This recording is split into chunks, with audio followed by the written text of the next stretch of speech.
सवाल कराए थे वो कराए थे आपको एनसीईआरटी का 12.1 एक्सरसाइज का हमने थर्ड सवाल तक क्लियर कराए थे, राइट।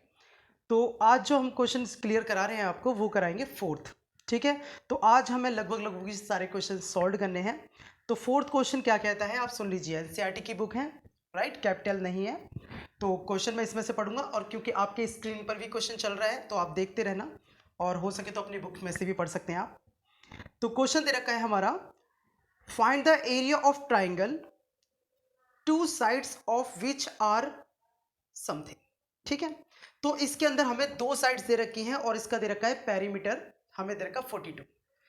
मैंने आपको पिछली जितनी भी वीडियो बनाई गई है सब में आपको सारी पिछली वीडियो में बताया गया है कि कभी भी किसी क्वेश्चन के अंदर अगर पेरीमीटर दे रखा है तो पेरीमीटर का फॉर्मूला लगाइए और अगर किसी चीज का किसी फिगर का एरिया दे रखा है तो आप एरिया का फॉर्मूला लगाइए। इसमें इससे ये फायदा होता है कि कभी भी आप जब इन चीज़ों का फॉर्मूला लगाते हैं तो ऑटोमेटिकली जिस चीज़ की आपको नीड होती है वो आपके सामने आ जाती है निकल के, राइट। तो चलिए देखते हैं। सबसे पहली बात फिगर बनाते हैं हम। Find the area of the two sides of which are the 18 और सबसे पहली बात, एक ट्राइंगल दे रखा है आपको, ठीक है, जिसकी दो साइड्स दे रखी है। कोई सी भी दो साइड हमें दे रखी है। पहली साइड है 18 सेंटीमीटर और दूसरी साइड से आपकी 10 सेंटीमीटर, राइट। हो सकता है ब्लू से आपको नजर ना आ रहा हो, ब्लैक पेन अप्लाई करते हैं। चलिए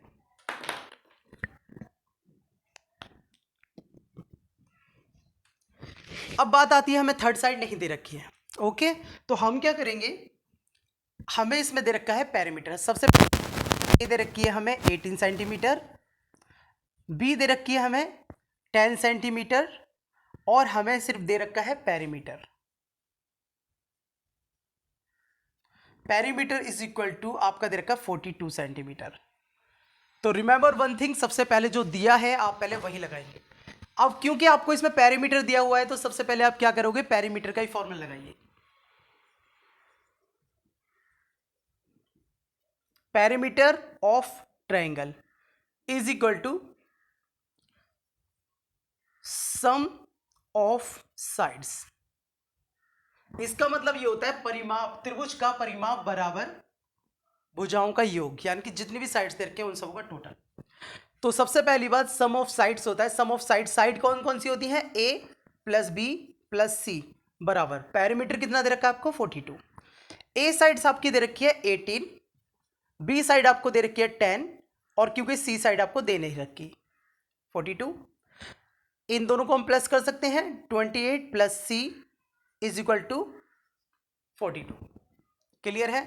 सी यही रहेगा, 28 उठ के उधर आएगा तो ये माइनस का हो जाएगा 28, क्योंकि कोई भी डिजिट अगर इस बराबर के निशान को क्रॉस करती है तो प्लस की होती है तो माइनस की हो जाती है, माइनस की होती है तो प्लस की हो जाती है।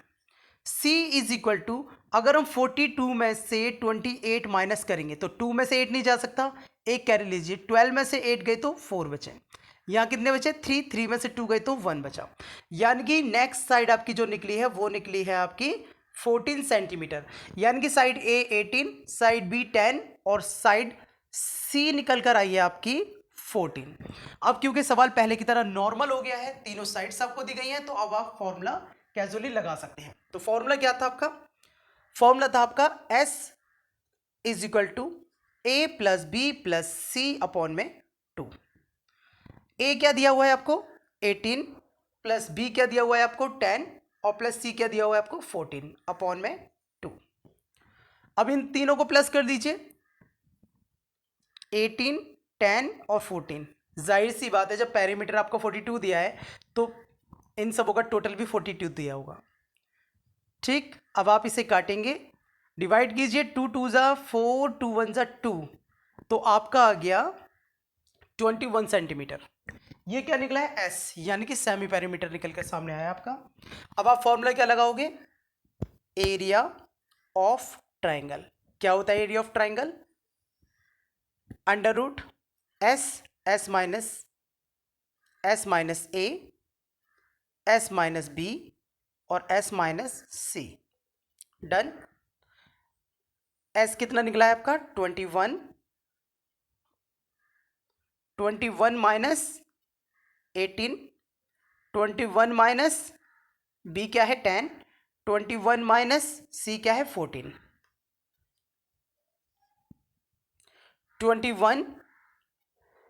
21 में से अगर हमारे 18 जाएंगे तो 3 बचेगा, 21 में से 10 जाएंगे तो 11 बचेगा, और 21 में से अगर हम 14 जाएगा तो 17 बचेगा। क्लियर है? उसके बाद हम क्या करेंगे, इन सबों के फैक्टर कर लेंगे। 21 के फैक्टर आएंगे 3 × 7, 3 के फैक्टर नहीं हो सकते, 11 के फैक्टर नहीं हो सकते, 17 के भी फैक्टर नहीं हो सकते, सॉरी 17 नहीं, यहाँ पे आएगा आपका 7। क्लियर है? चलिए अब ये देखिए कि आप बाहर क्या क्या निकाल सकते हैं। ठीक है, अब क्योंकि हमारे पास स्पेस कम है तो हम क्या करेंगे, इसे रब कर देंगे।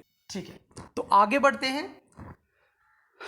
अब ये देखिए कि आप जानते हैं कि अंडर रूट में से केवल और केवल जोड़े बाहर आते हैं, पेयर्स बाहर आते हैं। तो चलिए पेयर्स किस किस का बन रहा है, आपका 3 का पेयर्स बन रहा है, उसके बाद 7 का पेयर बन रहा है, उसके बाद 11 का पेयर नहीं बन रहा, जिसका पेयर नहीं बनता आप उसे अंदर रखते हैं, right. 3 7 = 21 centimetre square. This is the final answer.